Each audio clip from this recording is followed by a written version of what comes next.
The Supreme Court tonight behind barricades prepared for protests when the High Court hands down a decision that is widely expected to overturn Roe v. Wade.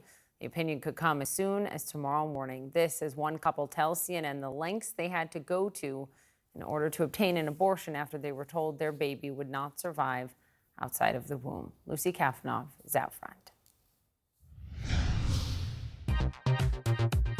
Joy and eager anticipation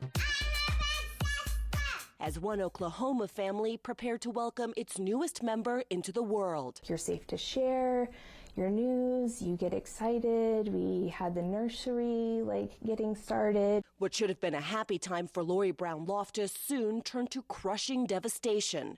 An ultrasound revealed a rare genetic disorder. The doctor kind of explained that this disorder is not compatible with life. It was a little girl that, she would not be viable, that most children either die during childbirth or shortly after. With no chance of the baby surviving outside the womb, Lori made the painful choice to have an abortion. That is one of the most difficult things that I've ever had to do. It was the hardest decision. Had I been forced to carry that pregnancy knowing that I would not get to bring that child home would have caused so much trauma. This was not a decision you took lightly. I didn't make that decision lightly or easily. At 23 weeks pregnant, Lori was forced to travel out of state for the 3-day invasive procedure at significant financial and emotional cost. You're gonna pay with hellfire. Visibly pregnant, she describes being harassed by protesters. Just the assumption that I didn't want my baby, I think that was probably the hardest part. This was a wanted child. Yeah, absolutely. This was in January, when Oklahoma had allowed abortions up to 20 weeks of pregnancy. Today, the state has one of the most far-reaching abortion bans in the nation, prohibiting the procedure at moment of fertilization, with very narrow exceptions. I don't know how much clearer we can be.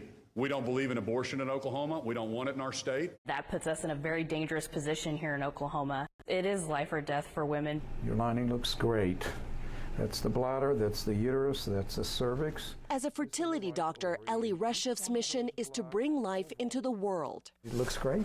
But he worries Oklahoma's anti-abortion law, allowing private citizens to sue anyone who helps women terminate a pregnancy, could have unintended consequences, impacting services like in vitro fertilization. There is a sense of panic among patients. Patients are very concerned that they will have access to in vitro fertilization because it's very difficult to read the law, and even if you read it, as I did, it's hard to interpret it. There are a lot of ambiguities. Abortion is now effectively outlawed in Oklahoma, with all 4 of its clinics no longer providing the service.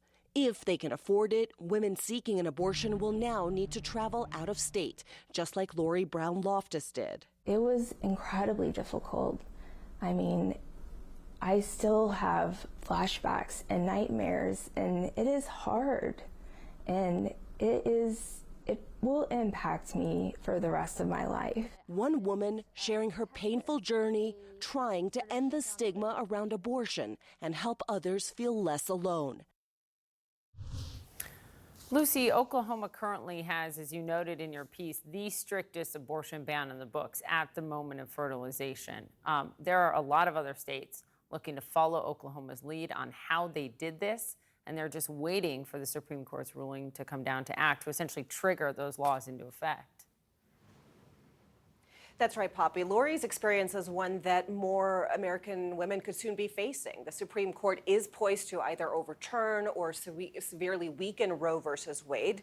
That means the legal status of abortion could be left for individual states to decide, and at least 13 states have so-called trigger laws that could effectively ban the procedure the moment Roe is struck down. Now, if that happens, a lot more women may have to travel out of state to get abortion services. And of course, rights activists are also concerned that this will place undue burden on low-income women as well as women of color. It could also place a strain on states like Colorado, which have enshrined the right to abortion but are overwhelmed with a surge in demand. Poppy? Lucy Kafanov, what an important report. Thank you very much.